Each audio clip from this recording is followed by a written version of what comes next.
You have an important launch that you're doing on the 18th. Why on Madiba's birthday, and what is it about? So essentially, this is an urgent call to governments to release human rights defenders who've been imprisoned for simply exercising their civic freedom. So for actually speaking out on behalf of others, for talking about humanity and human rights in the same way as Madiba did for all of us. And it's especially important because the Nelson Mandela Day really is a reminder that we need to be celebrating the right to speak out, the right to defend, the rights of excluded communities, but also to protect and defend social justice and environmental justice. But what's happening, particularly in the context of the COVID-19 pandemic, is we're seeing a regression of this right. So governments are increasingly using the pandemic as an excuse to harass or arrest activists and journalists, to crack down on people who are questioning the methods being used during the lockdown or the regulations that are being introduced that violate human rights. And this is unfair. So what we're saying is that this is a particularly important time for us to remember that one of the calls that Nelson Mandela made was for the release of political prisoners. It was to respect the dignity and rights of those who are in prison. In fact, the UN minimum standards for the health and safety of prisoners is also called the Nelson Mandela rules. And I think that's what governments really need to be reminded of and implement wherever they are. All right, so there are many prisoners of conscience and who are fighting for democratic rights and so on and so forth around the world. But for this campaign, you've chosen a few. Talk to us about them and what they represent. So we've looked at human rights defenders in 6 countries, and they represent the different trends we're seeing in the context of the pandemic. So in Niger, for instance, we've looked at 3 human rights defenders who include, a journalist, a trade unionist, somebody who's very close to social movements, but all of them have been targeted with the use of the cybercrimes law. And you're also seeing Niger introduce new laws, in fact, just as of this year, to allow the government to track telecommunications and therefore, an invasion of the privacy of citizens. On the other hand, if you look at Nicaragua and Saudi Arabia, there are 2 very prominent women human rights defenders who've been profiled. The fact that they've been, detained, but also have been experiencing torture while under arrest is really unacceptable. And you're seeing that Saudi Arabia is, playing quite an important role in the international stage. They're hosting the G20 this year. They joined the Human Rights Council last year. So the question we're asking is, why are governments not walking their talk? I mean, why aren't they actually following international obligations and ensuring that their human rights defenders are protected? And then in the case of, Philippines, India, Kazakhstan, you're again seeing women human rights defenders who are being criminalized, whose activities in terms of engaging with protests are being linked to unfair or false accusations of inciting violence or being, associated with unlawful, organizations, which is quite similar, again, to the call that Mandela made, right, for the freedom of political activity and, association. So I think all of these people really remind us that, the way that we can honor his legacy, the way that we can honor his memory is by continuing to stand with and defend, human rights defenders or activists who are really fighting for all of us.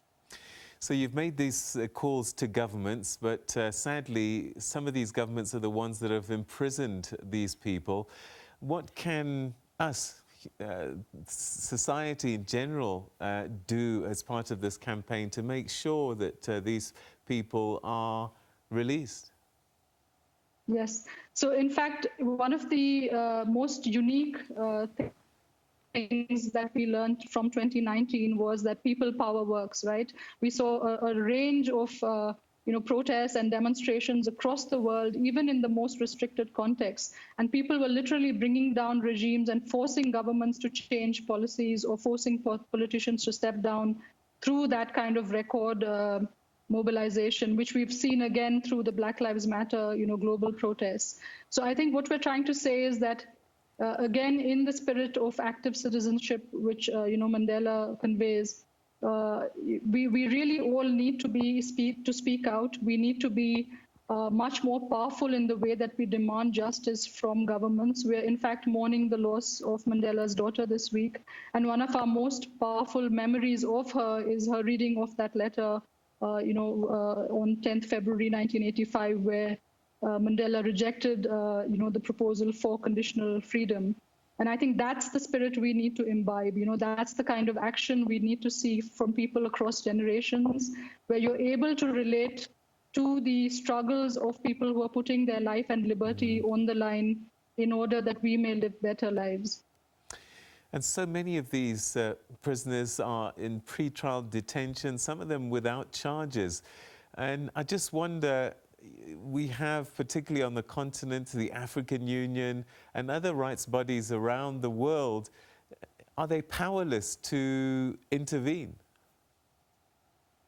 No, they do have the power, and I think that's why I think the public call for these bodies to act much more decisively needs to be reinforced. We did have the UN, High Commissioner for Human Rights talk about this very early in the pandemic and call on governments to protect people in prison as a vulnerable community.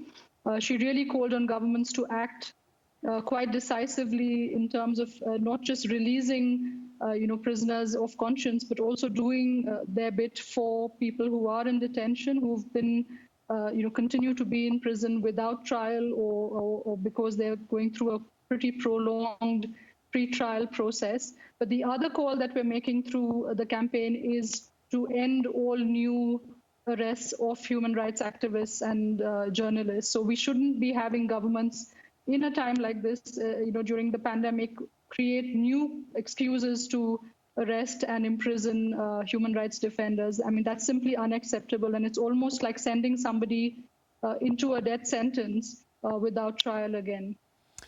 All right, and I suppose also social activism on social media is another vehicle that we can all use to highlight the plight of many of these people, because I think sometimes the stories, if they're not told, they disappear. But if they're out in public, it becomes very difficult for some of these authorities to continue to break their own laws.